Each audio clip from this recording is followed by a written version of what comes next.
Selamat malam, Sobat Hati yang Gembira, apa kabar semuanya? Senang sekali bisa berjumpa dengan kalian semua kembali di dalam talk show Yes, Young Executive Sharings. Dan malam hari ini saya akan ngobrol-ngobrol dengan seorang teman yang saya kenal dengan cukup lama ya. Teman saya ini pernah menjadi eksekutif dengan posisi yang cukup baik di sebuah perusahaan media yang lagi viral belakangan ini. Dan di tengah-tengah setelah di puncak karirnya, teman saya memutuskan untuk membuka suatu usaha yang unik ya. Di Indonesia tidak banyak jumlahnya setahu saya, tapi cukup ketat persaingannya. Tapi bagaimanapun juga teman saya ini bisa survive ya, bahkan bisa mendapatkan kepercayaan dari banyak sekali klien-klien yang respected ya, yang reputable ya, bukan main-main klien-kliennya. Dan kita akan ngobrol-ngobrol santai, berbagi pengalaman teman saya ini, dan dia akan cerita juga value-value yang dia pelajari, dan saya percaya akan menjadi berkat, akan menjadi inspirasi buat teman-teman semuanya. Langsung saja saya mau undang teman saya yang sudah bergabung bersama-sama dengan kita malam hari ini. Oke, Pak David, selamat malam. Selamat malam Pak Himawan. Selamat malam teman-teman bergabung. Iya, you look great Pak. You look great as always. Thank you. Kalau tiap kali saya ketemu Pak David, tiap kali kalau saya lihat di medsosnya itu selalu tampilnya rapi, energik gitu ya, dan murah senyum selalu gitu ya. Murah senyum. I know it's not easy, tapi ya, di saat ini mungkin situasi secara keseluruhan mungkin tidak menguntungkan, tapi beliau selalu optimis, selalu senyum terus di Pak David.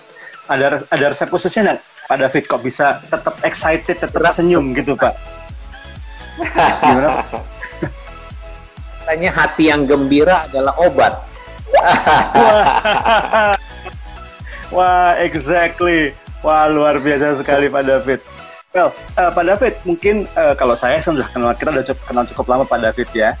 Kita side by side juga dalam beberapa kesempatan. Tapi mungkin dari teman-teman Sobat Hati yang Gembira pengen juga mengenal Pak David, mungkin tentang keluarga, aktivitasnya. Silahkan Pak David, mungkin perkenalkan diri. Ya, teman-teman saya adalah seorang psikolog dan lama berkarir ya, kurang lebih 20-an tahun di perusahaan multinasional dan perusahaan lokal.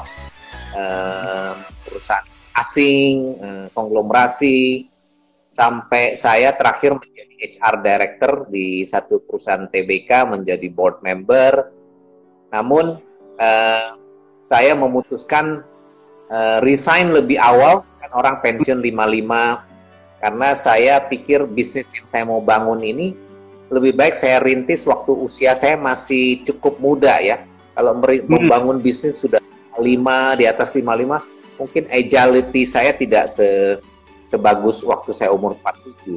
Kedua, bisnisnya ini kan membutuhkan jaringan customer. Nah, kalau calon customer sebenarnya teman-teman saya nih yang seumuran. Kalau saya nunggu mereka pensiun bareng dong sama saya. Iya. Nanti kalau udah pensiun bareng, terus nanti juga mungkin lagi-lagi kendalanya agility lagi ya Pak ya. Ya. Tidak bisa segesit dan secekatan. Betul. Ya, saat ini keluarga saya di Melbourne, istri saya kerja di Accenture Melbourne, anak-anak saya sekolah di sana. Nah, saya bolak-balik karena memang bisnis saya ada di sini. Wow, ini keren ini, Sobat Hati yang Gembira. Jadi Pak David ini ya mau melakukan extra mile ya, ketika yang lain biasanya berbisnis dan juga membangun keluarga di satu tempat yang sama, Pak David ini justru mau keluar dari zona nyaman dan kemudian sampai harus membayar harga dengan bolak-balik, apalagi sekarang di Melbourne lagi lockdown nih Pak David ya, posisinya sekarang ini ya. Wow. Pak David, tapi saya pengen tanya nih Pak David nih, bisnis yang saat ini Pak David tekunin ya, executive search ya sekarang istilahnya gitu ya, itu apakah memang sesuatu yang memang Pak David sudah rindukan dari lulus kuliah, udah punya visi, sudah punya bayangan sampai akan buat bisnis seperti ini atau gimana Pak David? Iya, jadi waktu umur 25 saya di Citibank itu saya banyak merekrut orang-orang yang sekarang ini mereka sudah tersebar di banyak perusahaan-perusahaan besar jadi director. Rekrutannya minimal mereka GM lah ya. Jadi banyak yang sudah berhasil. Saya tahu one day kalau saya berbisnis salah satunya adalah bidang executive search karena itu memang keahlian saya suka, saya punya passion dan ya itu yang saya jalanin sampai sekarang salah satunya bisnis saya. I see. Nah ini luar biasa ya, bagaimana sejak memang dari usia 25-an memang sudah punya satu impian ya, passionnya Pak David di bidang HR gitu ya, berkarir juga di HR, sehingga ketika kemudian ada kesempatan untuk membangun usaha, membangun bisnis, ya nggak jauh-jauh dari dunia HR gitu ya. Nah ini pasti akan menjadi sebuah inspirasi buat teman-teman Sobat Hati yang Gembira yang mungkin saat ini sedang kebingungan, saya mau bisnis apa ya, mungkin start with your passion, selama ini passionnya apa, dan lihat dari track recordnya selama ini, pengalamannya, mungkin itu menjadi salah satu tanda cues ya, bisnis apa yang akan dimulai. Nah, waktu menjadi staff atau jadi eksekutif, waktu Pak David masih di satu company itu ya, multinational company, apalagi sampai di TBK jadi board segala. What are the values, hal-hal yang Pak David bisa, atau mungkin sebelum ngomong values, what are the benefits, hal-hal yang menguntungkan atau sesuatu yang dianggap sebagai satu yang benefit buat Pak David selama masa menjadi eksekutif ini, Pak? Ya, tentunya kalau jadi karyawan, apalagi sudah director, ya setiap bulan pasti gaji 3 digit masuk rekening, ya kan? Wow, ya. Yeah. Kan banyak fasilitas, ada mobil, ya kan? Ruangannya gede, ada sekretaris, anak buah banyak. Jadi makanya waktu saya memutuskan mau bisnis, anak perempuan saya bilang, don't resign Dad, I like your car. Wah, iya. Wah, keren. Lalu terus, tapi ketika Pak David tetap benar-benar melangkah keluar, itu gimana dari keluarga semua bisa bisa mendukung ya, termasuk anak-anak tentunya. Ya, karena begini ya, kalau berbisnis itu kan saya yakin rentang usia saya bisa lakonin bisnis itu sampai mungkin saya umur 70 ya, kalau Tuhan kasih saya umur panjang ya. Tapi kalau kita jadi karyawan, mungkin sampai 55 ya kita sudah pensiun. Nah, jadi saya pikir bisnis yang saya mau tekunin ini tuh masih bisa ya saya jalanin sampai mungkin umur 70. Kalaupun makin menambah usia kan kita bisa dibantu oleh tim ya gitu. But we own the business gitu loh. I see. Oke, tadi secara benefitnya dari sisi fasilitas, tapi mungkin ada hal-hal lain, benefit yang lain yang Pak David rasakan ketika menjadi eksekutif, Pak? Ya, kalau waktu saya masih kerja di bank asing kan ada fasilitas mobil, housing loan, club membership, fasilitas kesehatan ya. Jadi, dan kalau namanya jadi atasan ya, anak buah banyak ya, banyak yang yang namanya atasan punya anak buah ya, semua anak buah pengen nyenengin atasan kan, makanya banyak orang yang power syndrome ya. I see. Ya, benar sekali. Kalau udah di usia tertentu sudah pensiun, biasanya memang adaptasinya agak berat ya, karena terbiasa punya anak buah, bisa perintah ini itu, tiba-tiba tidak punya siapa-siapa untuk membantu, dan sometimes mungkin harus mengerjakan sendiri. Tapi good for you, Pak David, sebelum sampai di titik itu, Pak David sudah melangkah keluar dulu, bahkan sudah jadi secara fisik, secara psikologis sudah adjust dulu Pak ya dengan situasi yang baru, ya Pak jadinya ya. Iya. Nah, apa sih yang menjadi aha experience-nya, atau mungkin apa ya, stimulus yang mendorong Pak David untuk ya oke dah melangkah keluar lah, nggak apa-apa mumpung lagi usia segini, saya melangkah keluar deh meskipun harus kehilangan mobil yang bagus dan semuanya, Pak?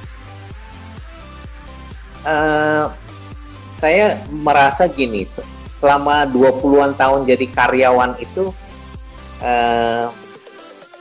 kayak kita berlari di treadmill. Jadi kalau namanya jadi karyawan tuh kamu dibayar untuk berlari di treadmill.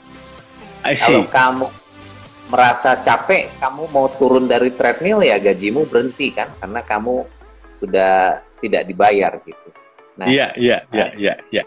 Ada hal-hal tertentu yang misalnya pengen punya waktu untuk keluarga itu susah ya, waktu buat orang tua saya udah umur 79, 77, karena kesibukan kerja, meluangkan waktu. Pengen punya ada waktu liburan sama keluarga saya, istri dan anak juga tidak mudah ngambil cuti.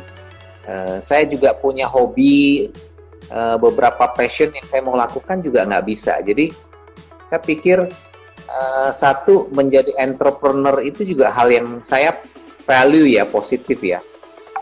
Jadi saya bilang saya harus coba, kalau nggak coba saya akan menyesal. Kalau saya baru mau coba di umur 60, ya walaupun Colonel Sanders KFC mulainya di 60-an ya masih bisa. Tapi saya toh kalau gagal saya masih bisa balik kerja. Ya kan? Itu kalau gagal saya umur 48, 49 masih bisa balik kerja. So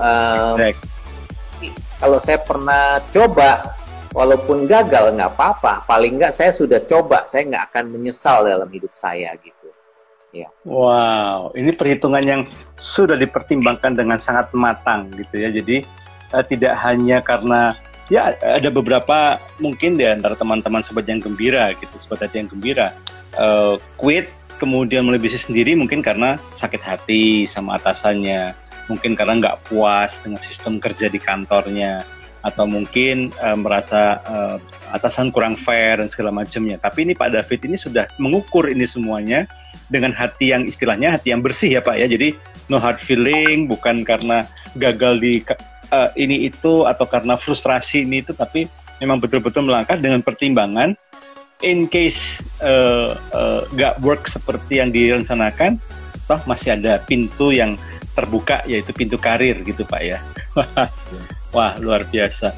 Nah, waktu Pak David start, saya yakin siapapun bisnis apapun itu nggak ada begitu mulai langsung tiba-tiba boom langsung meledak. Masih semua start step by step gitu ya, mungkin bahkan small steps gitu ya. Apa saja tantangan yang Pak David harus hadapi ketika mulai start this business, Pak? Ya, awalnya tadinya setiap bulan kan gaji pasti datang kan, masuk rekening. Kalau sekarang begitu berbisnis, belum tentu setiap bulan duit itu masuk ke rekening. I see. Wow, ya. Immediate istilahnya Pak ya. Ya, dari zona nyaman loh ya. Ketika kita mulai berbisnis, semua biaya harus kita hitung. Misalnya, tadinya saya sekretaris, kalau pakai sekretaris keluar duit berapa misalnya. Kalau pengen kantor segede kayak kantor yang dulu, biayanya berapa gitu kan. Iya. Perintis bisnis baru kan belum ada customer langsung banyak, kita harus kontrol biaya.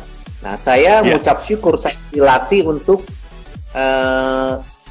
mau belajar mengerjakan banyak hal sendiri, sehingga waktu mulai bisnis itu, misalnya saya bisa bikin website sendiri, saya bisa bikin logo sendiri, saya mendesain, saya punya office sendiri, sehingga banyak menghemat biaya di situ ya. Nah, jadi ya puji Tuhan.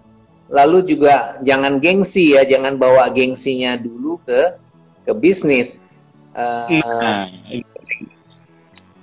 Ada orang kan karena sudah merasa dulu direktur, gengsinya dibawa terus, gaya hidupnya. Membangun bisnis itu juga challenge-nya mencari klien pertama gitu ya. Klien pertama itu penting. Terus harus kuat kalau ditolak sama calon customer. Nah, wow. gitu ya.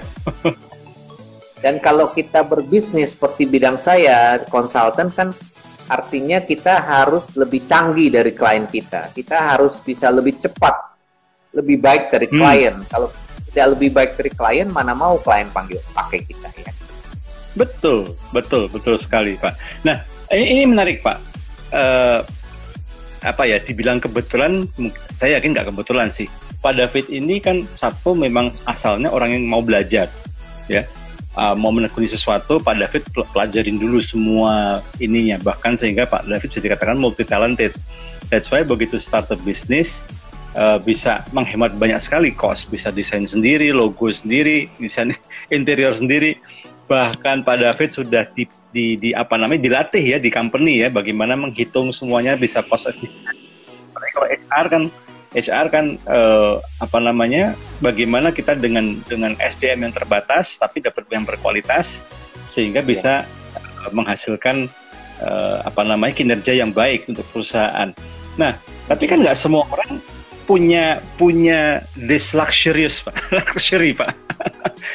Nggak semua orang punya bisa, pengennya sih kalau bisa semua orang pengen kayak Pak David semua, bisa nguasain semuanya.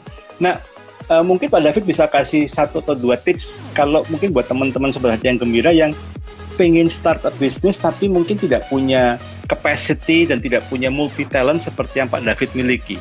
Kira-kira apa ya, mungkin practically aja Pak, yang mungkin Pak David bisa kasih saran buat teman-teman. Well, saya percaya begini sih, kita mau kerja, mau berbisnis, kalau melakukan segala sesuatu selalu berusahalah yang terbaik.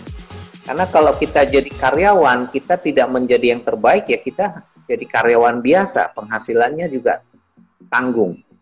Kita mau berbisnis juga sama, kita harus berusaha menjadi yang terbaik gitu. Yes. Karena bisnis juga keras. Jadi cuma kalau kita bekerja atau berbisnis di bidang yang merupakan talenta kita, makanya kita harus tahu Tuhan tuh kasih kita talenta apa. Karena kalau kita di talenta kita, terus yang merupakan passion kita hatinya tetap seneng karena kita mengerjakan sesuatu yang kita suka. Nah, namun juga harus lihat ada marketnya nggak gitu. Karena kita kan sekarang zaman disruption nih. Banyak orang juga yang dulu misalnya sukses di garment, sukses di Mangga 2, sekarang setengah mati. Jadi bukan berarti bisnis saya sekarang itu saya tinggal ongkang-ongkang kaki terus bisa berhasil terus. Kita harus terus berinovasi, kita harus melihat ikutin perkembangan zaman gitu. Karena kalau enggak ya bisnis kita juga akan ditelan oleh zaman gitu. I see. Tadi saya menarik sekali, ada beberapa qualities yang Pak David sebutkan yang saya kira meskipun Sobat Hati yang Gembira belum semuanya mau memulai bisnis, mungkin masih bekerja di perusahaan, tetap harus sudah miliki, yaitu adalah striving for the best, selalu mengusahakan yang terbaik gitu ya. Coba untuk kejar yang excellence gitu, yang unggul. Artinya berani untuk melakukan yang di atas rata-rata daripada yang lain. Karena ini habit-habit yang saya kira nggak mungkin cuma 1, 2, 3 langsung cepat terbangun. Ini harus dibangun dari hari demi hari. Saya kira setiap dari kita perlu punya nilai ini gitu ya, mengusahakan yang terbaik. Lalu yang kedua adalah inovasi. Saya suka sekali dengan statement tadi, inovasi gitu ya. Artinya selalu punya sesuatu yang gini. Kalau kita hanya kerjakan yang sama, oke lah, mungkin di tempat lain berhasil, terus kita cuma copy paste aja, dan tidak ada tambahan apa-apa. Ya, kita jangan berharap kita akan punya sesuatu yang lebih. Tapi kalau kita berinovasi, lihat dari keberhasilan orang lain, tapi juga kita kembangkan sendiri sesuai dengan talenta kita. Nah, ini tadi bolak-balik Pak David selalu menggarisbawahi ini. Talenta, sesuai dengan talenta, sesuai dengan kapasitas. Ini inovasi-inovasi ini yang membuat kita akan menjadi unggul daripada pesaing-pesaing yang lain ya Pak David ya. Wah, keren banget. Nah, ini kan bisnis executive search yang Pak David tekuni, ini kan spesifik ya Pak ya, mungkin nggak banyak. Kalau Pak David kira-kira punya gambaran nggak ada berapa jumlah executive search saat ini di Indonesia Pak David? Sebenarnya executive search itu mulai dari yang istilahnya first tier ya, yang kelas global, sampai yang kelas yang kecil-kecil juga ada. Jadi cuma kalau yang misalnya kita bilang kita mencari eksekutif yang levelnya direktur gitu, tapi kita hanya kerjanya 3 tahun, jadi manajer aja belum pernah. Bagaimana klien bisa percaya bahwa dengan pengalaman kita yang 3 tahun itu kita bisa memilih direktur yang tepat untuk klien. Jadi kita harus pilih segmentasinya gitu ya. Jadi kalau saya juga pengalaman menjadi BOD, saya menspesialisasikan mencari eksekutif yang minimum manajer ke atas gitu. Karena pengalaman saya, harapkan saya bisa memilih eksekutif yang tepat gitu. I see. Nah, analoginya kalau nelayan yang berpengalaman, dia kan sekali lihat ikan dia bisa tahu ini ikan air laut apa air tawar. Tapi kalau nggak pengalaman, dia cuma tahu itu ikan, kan ikan air laut apa air tawar dia juga nggak tahu gitu kan, bedanya kakap sama salmon. Cuma tahunya itu ikan Pak gitu. Demikian juga kan, dia kan harus pernah mengalami bagaimana susahnya jadi direktur, pressure-nya apa, memanage bisnis apa, baru dia bisa memilih orang yang tepat dong. Kalau dia sendiri nggak pernah ngalamin, bagaimana bisa dia tahu mana calon yang tepat? Keren. Ini saya kira ini USP-nya daripada company-nya Pak David, unique selling point-nya. Ya dibandingkan compare dengan other competitors, karena Pak David pernah ngalamin di posisi itu. Pak David tahu suka dukanya ya di dunia manajemen, apalagi manajemen yang positionnya di level director gitu ya, bahkan di BOD, udah masuk di BOD. Saya kira itu akan membantu sekali Pak David, bahkan itu menjadi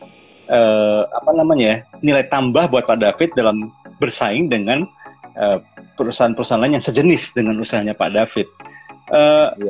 Pak, tapi selain itu Pak, ada nggak kiat-kiat khusus untuk ya namanya bisnis Pak, bisnis apapun lah, mau bisnis online, mau bisnis makanan, pasti ada namanya kompetitor. Begitu ada kompetitor yang baik-baik, ada kompetitor yang kalaupun bersaing dengan sehat, tapi tidak sedikit juga kompetitor yang persaingannya nggak sehat gitu Pak. Gitu. Gimana Pak kiat-kiat khusus yang Pak David kembangkan dalam di company Bapak sehingga Pak David ini bisa unggul, bisa menang dibandingin yang lainnya Pak? Satu, tentunya harus punya pemahaman yang baik tentang industri dari klien. Jadi misalnya kita bilang saya mau cariin direktur untuk perusahaan manufacturing misalnya, atau direktur untuk perbankan. Tapi waktu kliennya ngomong mengenai perbankan, kita nggak ngerti perbankan, kan nggak nyambung. Jadi kan tahu loh, ini orangnya nggak ngerti perbankan kok gitu ya. Jadi kita harus punya industry knowledge, ya. Lalu juga customer intimacy. Jadi setiap perusahaan itu kan gaya perusahaannya beda nih.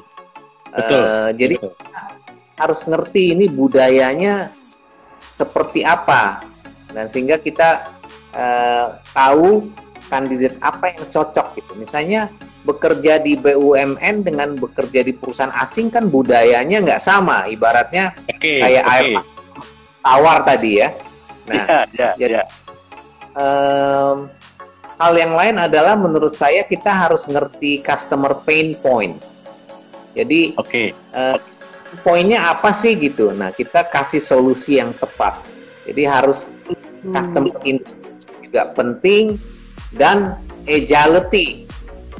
Jadi harus cepat belajar gitu, karena perubahan zaman itu kali kita harus speed of learning itu sangat penting gitu. Nggak heran Pak David ini ya, saya perhatikan saya pernah kantornya Pak David gitu ya, bukunya cukup cukup menarik Pak bukunya Pak. Gitu ya. Saya pernah lihat juga gitu ya. Dan Pak David ini tipe orang yang selalu nggak pernah berhenti belajar gitu. Dan Pak David itu selalu keep up dengan perkembangan saat ini. Bahkan Pak David ini tahu tentang learning management system juga, tahu tentang podcasting juga gitu ya, tahu tentang banyak hal. Bahkan sekarang ini Pak David juga olahraganya sudah virtual sport ya Pak ya. Bukan virtual sport yang begini, tapi benar-benar virtual sport yang benar-benar kita sport beneran gitu ya. Wah, keren. Nah, Pak, boleh share nggak Pak ke kita semuanya? Apa sih suka dukanya ada di non bisnis ini, Pak? Executive search ini, Pak? Oh ya, kalau dukanya ya pernah juga dicurangin oleh customer ya. Jadi customernya sign untuk kita cariin kandidat untuk 1 tahun. Kita kasih kandidatnya, dia nggak mau. Tapi begitu kontrak sudah expire, baru dia hire, sehingga nggak usah bayar saya. Nah itu lama dicurangin begitu. Itu yang melakukan adalah perusahaan besar lagi ya. Aduh, iya. Nah, jadi cuma saya selalu belajar dari pengalaman. Jadi kalau kita lihat pengusaha-pengusaha besar juga pernah bangkrut, pernah dibawa kabur, ya kan, nggak dibayar, pasti pernah ngalamin itu. Gitu. Kalau saya dengan berbisnis itu, saya lebih bisa, bukannya lebih santai ya, tapi lebih fleksibel, bisa mengatur waktu di bawah kendali kita, sehingga kapan waktunya saya mau untuk keluarga, kapan waktunya saya mau untuk anak, kapan saya misalnya ingin ada pelayanan, kapan mau ada hobi, lebih punya kendali waktu. Itu aja sih. I see. Apakah jadi lebih santai? Ya enggak juga gitu. Justru kalau kita berbisnis itu malah, karena itu bisnis punya kita, ownership-nya, sense of belonging-nya lebih tinggi daripada jadi karyawan ya gitu. Oh iya. Ini menarik ini. Setelah menjadi pebisnis, akhirnya sense of ownership-nya keluar ya Pak ya. Tapi sebetulnya kalau saya boleh bicara juga, harusnya sense of ownership ini juga harus dimulai ketika kita jadi karyawan juga Pak ya. Ketika kita menjadi karyawan yang punya sense of ownership juga, itu mungkin menjadi nilai plus kita dibandingin karyawan yang lain. Sehingga ketika ada kesempatan promosi, ada kesempatan untuk pemberian prestasi atau pemberian penghargaan ke prestasi, kita dapat kesempatan yang baik. Plus ketika ada eksekutif terus lagi cari kandidat, kita pasti akan dibidik juga karena sudah terbiasa untuk punya excellency, apalagi sense of ownership. Nah, Pak. Ya tadi Pak David pernah cerita ya ditipu pernah. Tapi dalam perjalanan Bapak merintis usaha ini gitu ya. Apakah ini memang dari start pertama langsung sampai sekarang masih bertahan, atau Bapak pernah fail dulu kemudian sampai create another company atau usaha lagi Pak? Ini bisnis pertama saya, jadi udah jalan 3 tahun. Namun saya melihat bahwa perkembangan teknologi itu begitu cepat, juga sedikit banyak mendisruption beberapa dari layanan saya ya. Sehingga saya selama 6 bulan terakhir juga sudah mulai coba melihat kembali ada solusi atau ada produk yang bisa menjadi kebutuhan klien nggak. Misalnya lagi 6 bulan ini kan banyak perusahaan malah PHK, bukan meng-hire orang. Oh, ya. Saya mulai masuk ke HR teknologi, solusi HR teknologi dibutuhkan oleh klien gitu. Jadi kita memang harus terus berinovasi, cari apa sih kebutuhan klien kita gitu. Ya. Oke. Tapi Pak, mungkin ada juga ini kan diantara penonton yang menonton IG Live saat ini maupun juga yang akan menonton rekamannya nanti di IGTV dan juga di channel YouTube ya Pak ya. Mungkin mereka, wah kalau bisnis kayaknya terlalu diawang-awang banget ya. Saya memang mau jadi karyawan yang baik, saya mau menjadi eksekutif yang baik.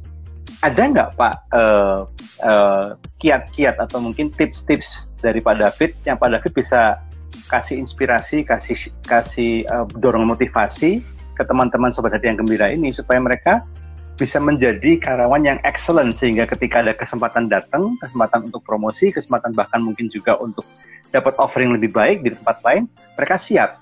Gimana Pak? Ya, di zaman digital dan sosial media ini, integritas nama baik itu sangat penting. Karena kalau itu nggak ada sosial media, kita korupsi, kita nggak jujur di perusahaan lain, kita pindah jejak digitalnya nggak kelihatan. Tapi kalau sekarang jejak digital kita di luar negeri pun bisa dilacak orang. Jadi punya nama ketika bekerja, menjaga integritas itu sangat penting dan itu akan terus kita bawa sampai kita pensiun gitu. Jadi apapun yang kita lakukan, usahakanlah lakukan yang terbaik. Oh iya. Ya ini ya buat viewer kita ya ada Yuda yang halo Yuda dan juga tadi beberapa teman-teman yang sempat melambaikan tangannya gitu ya. Ini pesan dari Pak David karena pengalaman Pak David di HR gitu ya. Terlepas dari apakah nanti someday Anda akan menjadi pebisnis, tapi yang namanya kesempatan kita nggak pernah tahu gitu ya. Tapi siapkan diri ketika kesempatan untuk promosi itu datang. Kita memang benar-benar sudah punya kualitas, kita punya kebiasaan yang memang membuat kita layak untuk menerima promosi, layak untuk kemudian bahkan kita pakai istilahnya di-hijack ya Pak David ya, di-hijack ke company yang lain yang mungkin dapat benefit yang lebih baik. Nah Pak David, Pak David pernah fail nggak dapat satu, ini ada kandidat misalnya yang bagus banget gitu ya, yang Pak David ini, wah ini akan dapat ini yang cocok banget ini buat company ini. Tapi somehow you fail to get it, gitu. Pernah nggak ngalamin kayak gitu? Dan how to overcome the failure feeling, Pak? Rasa gagal itu, kan nggak semua orang punya endurance atau punya kemampuan untuk bisa cepat-cepat bangkit dari kegagalan, Pak. Iya, saya pernah proses mencari kandidatnya, jalannya sudah 3-4 bulan, waktu dia di offer oleh klien saya itu mungkin kandidat itu sangat bagus, ditahan oleh perusahaan tempatnya bekerja, jadi di counter offer, ya. Sehingga saya 4 bulan saya bekerja itu nggak dapat apa-apa karena orang itu nggak jadi pindah. Oke.